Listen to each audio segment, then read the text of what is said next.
ప్రతిక్షణం సమాజం కోసం మీ మిత్ర న్యూస్. సమావేశానికి వచ్చిన బీఆర్ఎస్ ముఖ్య నాయకులకు అదేవిధంగా పత్రికా విలేకరులకి నా హృదయపూర్వక నమస్కారాలు. నిన్న ఒక 4 నెలలు అయితే దిగిపోయే మున్సిపల్ చైర్మన్ గారు ఒక మాట అన్నారు.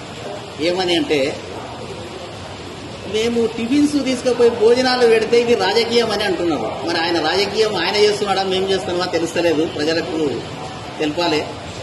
అయితే టిఫిన్స్ అయితే మానవతా దృక్పథంతో పెట్టిన భోజనాన్ని కూడా మీరు రాజకీయం మీరు చేస్తున్నట్టు అనిపిస్తుంది మాకు.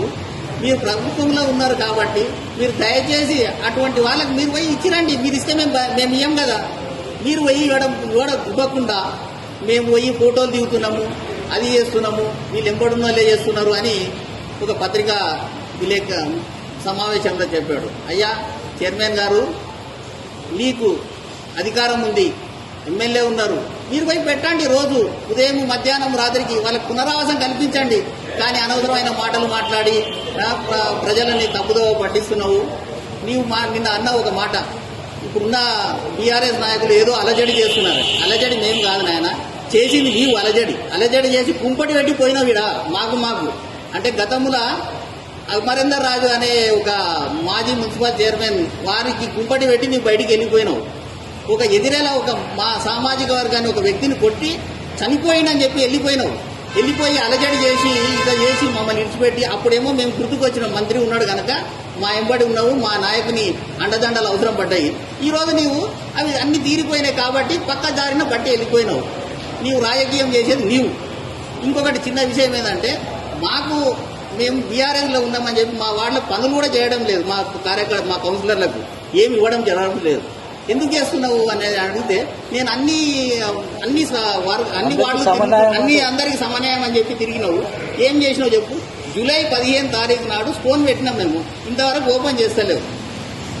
దయచేసి ఇవన్నీ మాకు ఇది కాకుండా చూడండి మిస్టర్ ఆనంద్ గౌడ్ గారు. ఇక ముందుగానే ఇటువంటి జరిగితే మేమైతే ఊరుకునేది లేదు. దయచేసి మా యొక్క కౌన్సిలర్లను కానీ మా యొక్క వార్డులలో కానీ విజిట్ చేసినప్పుడు కూడా మాకు తెలిసి చేయండి విజిట్. లేకపోతే చేసినా కూడా అభివృద్ధికి కార్యక్రమాల్లో కూడా మమ్మల్ని కూడా పాలు పంచుకోమని చెప్పండి. ఎందుకంటే మాకు తెలియకుండా దొంగసాటుకు వస్తున్నావు, ఓపెన్ చేసిపోతున్నావు. ఇవన్నీ ఏమిటి నీవు మాకు చెప్పేది? అలజడి నీవు సృష్టిస్తున్నావు. నీవు ఎందుకు చేస్తున్నావు అంటే, గతంలో చైర్మన్ అయినావు దొంగసాటుగా, డబ్బులు ఉన్నాయని చెప్పి నువ్వు చైర్మన్ అయినావు. మళ్ళీ నువ్వు చైర్మన్ అవుతావు అని కళలో కూడా ఊహించుకోకు. నీవు గెలవడమే చాలా కష్టము. ఇప్పుడు ప్రజాక్షేత్రంలో తేల్చుకున్నాము. దయచేసి ఇటువంటి మానుకో అని చెప్పి చైర్మన్ గారికి చెప్తున్నాం. గురించి చెప్పారు, వాట్ల దొంగసాటిగా విజిట్ చేశారు అని అనంతరెడ్డి గారు చెప్పారు. దొంగసాటిగా ఏం చేయలేదన్న. వాట్ల చాలా ఇష్యూస్ ఉన్నాయి, రోడ్వి, డ్రైన్వి. అవి పబ్లిక్కి నేను కిషన్ కలిసి పబ్లిక్కి ఆనందన్న దగ్గర తీసుకోపోయినాం.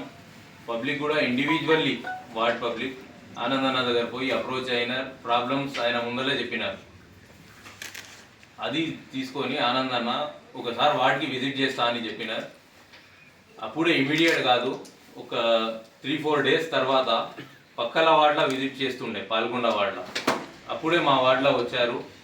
వస్తే పబ్లిక్ గ్యాదర్ అయింది. అందరు కలిసి అన్నకి ఇష్యూస్ చూపించాము. చూపించినప్పుడు ఈయన కౌన్సిలర్ లేకుండే. అయితే అందరు ఇప్పుడు అన్న ఎంబడి ఎవరెవరు వార్డ్ పబ్లిక్ తిరిగినారో వాళ్ళందరూ దొంగలు అవుతారా? మీరు ఒక్కరు ఆ ర్యాలీలో లేకుంటే దొంగసాటిగా చైర్మన్ గారు వచ్చినారని చెప్తున్నారు. ఇట్లా చెప్పకూడదు, మేము దీనికి ఖండిస్తున్నాం. వార్డ్ డెవలప్మెంట్ కోసం మళ్ళీ ఇమీడియట్ ఆనందన్న సండే రోజు వచ్చారు. అప్పుడు అఫీషియల్స్ లేకుండే, మున్సిపల్ అఫీషియల్స్.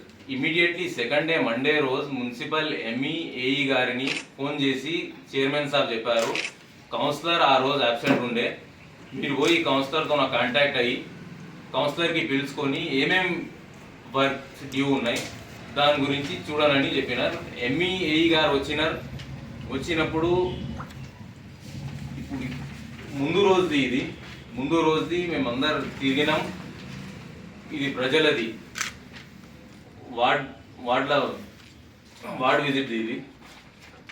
ఇప్పుడు వీళ్ళందరు వార్డ్ ఓటర్స్, వార్డ్ పబ్లిక్ వీళ్ళందరు ఆ రోజు అన్న ఎంబడి తిరిగినారు. దొంగ చాటు ఎట్లా అవుతుంది పోయి మళ్ళీ నెక్స్ట్ డే ఆనందన్న అఫీషియల్స్కి పంపిండు అట్లా. ఆ రోజు కౌన్సిలర్ గారు కూడా మా ఎంబడి ఉండే, మేమందరు కలిసి తిరిగినాం. ఏఈ మేడం ఉన్నారు, ఎంఈ సార్ ఉన్నారు, అందరు ఉన్నాం. అప్పుడు వారు కూడా చూపించినారు వర్క్స్ ఏమేమి పెండింగ్ ఉన్నాయి. కౌన్సిలర్ గారు చూపించినారు. కౌన్సిలర్ గారు నేను కిషన్ చెప్పిన వర్క్సే ఆనంద్ అన్న ఇప్పుడు దాని మీదనే వర్కౌట్ చేసి ఒక నియర్లీ 50 lakhsది మా వార్డుకి ఫండ్ శాంక్షన్ చేస్తున్నాడు. 50 lakhs వర్క్ శాంక్షన్ చేస్తున్నాడు. అయితే మీరు ఇట్లా చెప్పేది తప్పు. ఇంకా మీరు దొంగసాటిగా ఆనందన్న చైర్మన్ అయ్యిండని చెప్పినారు. అట్లా ఎట్లా అవుతారన్న 49 కౌన్సిలర్స్లా 36 కౌన్సిలర్ ఓట్ వేస్తే ఆయన చైర్మన్ అయ్యిండు. అయితే ఓటింగ్ ప్రొసీజర్కి కాన్స్టిట్యూషన్కి మీరు తప్పు చెప్తారా? ఓట్ వేస్తేనే ఆయన అయ్యిండు. మీ పార్టీలో కూడా ఇప్పుడు ఉన్న వాళ్ళ కూడా మ్యాక్సిమం మెంబర్స్ అన్న ఎంబడే ఉన్నారు. ఒక 3 మెంబర్స్కి ఇడిసి అందరు అన్న ఎంబడే ఉన్నారు. అందరికీ ఫండ్ శాంక్షన్ చేస్తున్నారు. బీజేపీ ఎంఐఎం పార్టీ వాళ్ళు కూడా ఇప్పుడు వాళ్ళకు ఏం నొప్పి లేదు, మీకే నొప్పి ఉంది వాటికి ఫండ్ పెట్టాలి అని అందరు కలిసి పని చేస్తున్నారు. మా ఎమ్మెల్యే గారు ఎన్ఎం శ్రీనివాస్ రెడ్డి గారు చైర్మన్ గారు ఇప్పుడు వర్షాలు పడుతున్నాయి. నిన్న 4 గంటల నుంచి పొద్దున్న నుంచి వాళ్ళు తిరుగుతున్నారు. సాయంత్రం వరకు వర్షంలో తిరిగినారు. అది మీకు చూసి అది బర్దాష్ అయితే లేదు. ఏమన్నా వీళ్ళ బుడద చల్లాలి అని అట్లా ఆలోచిస్తున్నారు. కానీ పబ్లిక్కి మొత్తం తెలుసు అన్న